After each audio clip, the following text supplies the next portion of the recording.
ابو سے ایک اور بات بھی کرنی ہے۔ ان کی گود میں سر رکھ کر لیٹتے اس نے پیسکو ورلڈ اور ان کے 3 دن مری کے اسٹے کے متعلق سب کہہ سنایا تو رضیہ بیگم کے چہرے سے نا امیدی جھلکنے لگی۔ تمہارے ابو مشکل ہی سے مانیں گے، 1 دن کا ہوتا تو خیر تھی، لیکن 3 دن گھر سے باہر، پھر سردیاں بھی آ گئی ہیں۔ آج کل میں مری میں برف باری کی بھی پیشن گوئی کی گئی ہے۔ انہوں نے پہلے ہی اسے مایوس کر دیا تھا۔ امی پلیز آپ انہیں منائیے گا نا۔ دیکھیں یہ موقع سب کو نہیں ملا، میری محنت کا صلہ ہے، میرے گریڈز کو دیکھ کر مجھے چنا گیا ہے، آپ انہیں راضی کرنے کی کوشش تو کیجیے گا۔ وہ اٹھ کر بیٹھتی لجاجت سے گویا ہوئی تھی۔ اچھا ٹھیک ہے، آتے ہیں تمہارے ابو تو دیکھتی ہوں۔ اٹھو چینج کرو، میں کھانا لگاتی ہوں۔ وہ کچن میں چلی گئی تھیں جبکہ قزل باش دل ہی دل میں دعا گو تھی کہ اسے اجازت مل جائے۔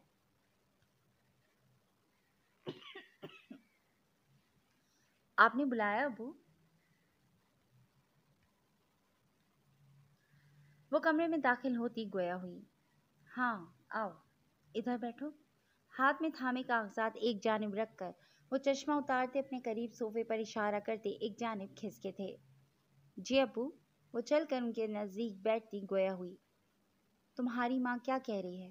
کدھر جانا ہے؟ ان کے کہنے پر قزلباش نے ایک نظر رضیہ بیگم کو دیکھا اور پھر ساری بات انہیں بتا دی۔ خاموشی سے سننے کے بعد انہوں نے ہنکارا بھرا۔ نظریں قزل کے جھکے سر پر تھیں جو سر پر سلیقے سے دوپٹہ اوڑھے بیٹھی تھی۔ اساتذہ بھی ساتھ ہوں گے؟ جی ابو۔ اسے دھیرے سے سر ہلا دیا۔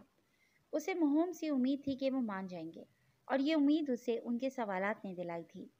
گر ورنہ انکار ہوتا تو دوسرے ہی لمحے کر دیا جاتا۔ بیٹا تم جانتی ہو، جب ایک بیٹی گھر سے قدم باہر رکھتی ہے تو وہ باپ کی عزت کی دستار اپنے سر پر رکھ کر نکلتی ہے۔ اگر اس کے قدم لڑکھڑا جائیں تو والدین کا مان، عزت سب اس دستار سمیت زمین بوس ہو جاتے ہیں۔ ایک غیرت مند باپ کے لیے یہ موت کے مترادف ہوتا ہے، اور ایک باحیا و با کردار عورت کے لیے بھی ایسا کوئی بھی لمحہ موت کے مترادف ہی ہونا چاہیے۔ جان چلی جائے لیکن عزت نہ جائے۔ ان کی مدھم مگر مضبوط آواز کو وہ سر جھکائے سن رہی تھی۔ ان کا ہر لفظ اسے پہلے سے ہی حفظ تھا، اور اس میں بھی قزلباش کو باپ کی محبت و شفقت نظر آتی تھی۔ مجھے اپنی بیٹیوں پر بڑا مان ہے کہ وہ اپنے باپ کو کبھی تکلیف نہیں دیں گی۔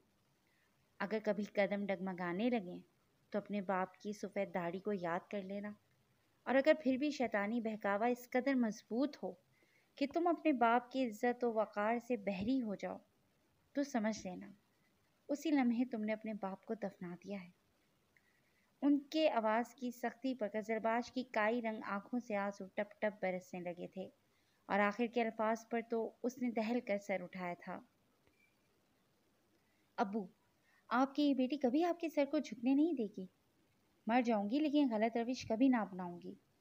بہتی آنکھوں کے ساتھ ان کے ضعیف ہاتھوں کو تھام کر چومتی وہ پورے یقین سے کہہ رہی تھی، اور ارباز صاحب نے بے ساختہ اس کے سر کو اپنے سینے سے لگا لیا تھا۔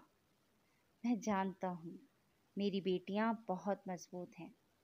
کل میرے ساتھ چلنا، جو چیزیں خریدنی ہوئی خرید لینا، اور میری بیٹی جا سکتی ہے، بس اپنے باپ کے الفاظ کو ہمیشہ یاد رکھنا۔ اس کے سر پر بوسہ دے کر ہلکے سے تھپتھپاتے وہ اسے اجازت دے گئے تھے، اور قزلباش واقعی بے انتہا خوش تھی۔ سجاول چھوڑو، تمہیں تو ایسی لٹریری ایکٹیویٹیز میں کبھی دلچسپی نہیں رہی۔ بھلا آپ کیا کرنے مری جا رہے ہو؟ آشیا اور وہ گارڈن کے سامنے موجود پتھریلی روش پر ٹہل رہے تھے۔ لٹریری ایکٹیویٹیز تو بالکل نہیں ہے۔ Bone fire, musical night, hiking trip, اور ہاں 1-2 ایونٹس ہوں گے لٹریری، میں کیوں مس کروں؟ سجاول نے اس کے ہاتھ میں تھامے چپس کے پیکٹ سے چند ٹکڑے اٹھا کر منہ میں رکھتے جواباً سوال داغا۔ یار میں بور ہو جاؤں گی نا، وہ رک کر نروٹھے پن سے بولی تھی۔ تم تو ایسے کہہ رہی ہو جیسے یونیورسٹی کا تمام وقت ہم ایک دوسری سنگت میں بسر کرتے ہیں۔ وہ سر ہلاتا نظریں اس پر ٹکائے ہوئے تھا۔ تم گزارنے دو تو میں یونیورسٹی کے بعد کا سارا وقت بھی بس تمہارے ساتھ گزاروں۔ اس کا لہجہ یک لگ دھیما ہوا تھا جس میں خفگی کا عنصر نمایاں تھا۔ سجاول نے چونک کر اس کی جانب دیکھا، پھر یکدم اس کے عضلات میں غصہ چھلکنے لگا۔ منع کیا تھا نا میں نے، ایسی باتیں نہیں کرنی، اس نے دھیمے سخت لہجے میں وارننگ دی تھی۔ آشی جو آج کچھ ٹھان کر آئی تھی، سوری بڑبڑاتی یہاں وہاں دیکھنے لگی۔ اس کی آنکھوں کی پتلیوں پر نمی کی دبیز تہ وہ دیکھ چکا تھا، لیکن بر وقت اس کے کسی بھی جذبے کی پذیرائی از خود سجاول کے لیے مشکلات لے آتی۔ چل کرو یار، سجاول نے ہاتھ بڑھا کر اس کے شانے کو ہلکا سا تھپتھپایا تو وہ سر ہلاتی تھوڑی ہی دیر میں مسکرانے لگی۔ چلو پاگل لڑکی، ادھر دو، سب کھا گئی ہو اکیلی۔ سجاول نے اس کے ہاتھ سے پیکٹ جھپٹ لیا تھا اور وہ دونوں پھر سے اپنے سانپ کا مچ گلے یعنی دھوپ میں ٹہلنے لگے تھے۔ یہ ہے آشی۔ نرم نرم دھوپ میں گھاس پر آلتی پالتی مارے بیٹھی ان تینوں میں سے اسرا نے ایک جانب اشارہ کرتے ناگواری سے کہا۔ سدرا اور قزلباش کے سر اس کے الفاظ کے ساتھ ہی پیچھے کو گھومے تھے۔ او اچھا، یہ ہے، اسے تو میں نے دیکھا ہوا ہے پہلے بھی، مجھے بہت پیاری لگتی ہے یہ، حسن تو کوٹ کوٹ کر بھرا ہے۔ سدرا نے سراہتی نگاہوں سے اس کے سراپے کو تکتے تجزیہ کیا تو اسرا نے رکھ کر اس کے کندھے پر دھمکا جڑا۔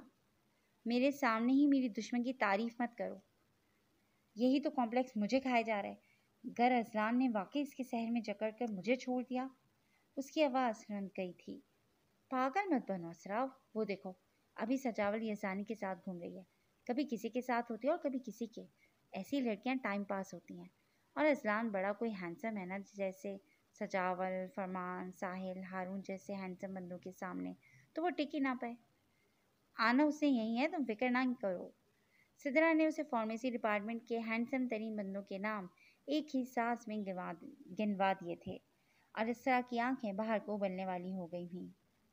کتنی انفارمیشن ہے نا تمہیں ویسے تمہارے پاس، قزلباش نے مصنوعی تعصب سے سر ہلاتے کہا تھا، اور اب وہ تینوں ایک بار پھر سے سجاول اور آشی کو دیکھنے لگی تھیں۔ اسی لمحے آشی کی نظر بھی ان پر پڑی۔ سجاول، آج میں بہت پیاری لگ رہی ہوں، اس نے رک کر اس کے سامنے آتے پوچھا۔ ہاں ٹھیک ٹھاک ہی لگ رہی ہو، خیریت؟ وہ ایک دم پوچھنے پر اچنبھے سے گویا ہوا۔ ٹھیک ٹھاک نہیں بلکہ میں پیاری لگ رہی ہوں، دیکھو تو وہ تینوں مجھے کیسے گھور رہی ہیں، اس نے کہتے ساتھ ایک جانب اشارہ کیا۔ اس سے پہلے کہ وہ تینوں سنبھل کر نظریں ہٹا لیتیں، سجاول بھی ان کی جانب گھوما تھا۔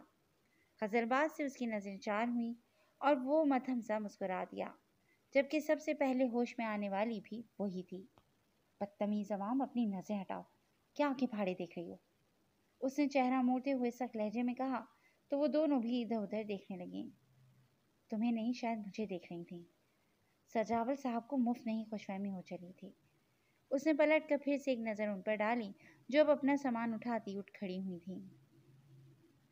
آنکھیں نہ نکال دوں ان کی اگر تمہیں دیکھے تو، آشی کے لہجے میں خفگی اتری۔ اس نے ناپسندیدہ نظروں سے ان تینوں کو دیکھا تھا جو اب ان کے سامنے سے گزر رہی تھیں۔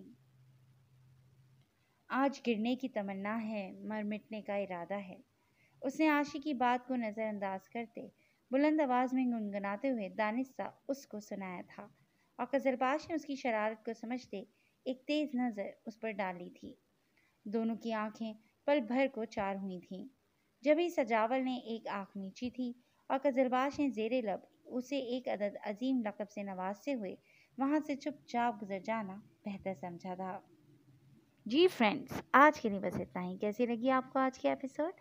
یقیناً پسند آئی ہوگی، ہمیں انتظار رہے گا آپ کے کامنٹس کا، اور آپ جڑے رہیے گا کلاسک انٹرٹینمنٹ کے ساتھ، جہاں بہت جلد ہم ایک نئی ایپیسوڈ لے کر حاضر ہوں گے۔ ٹل دین ٹیک کیئر اینڈ اللہ حافظ۔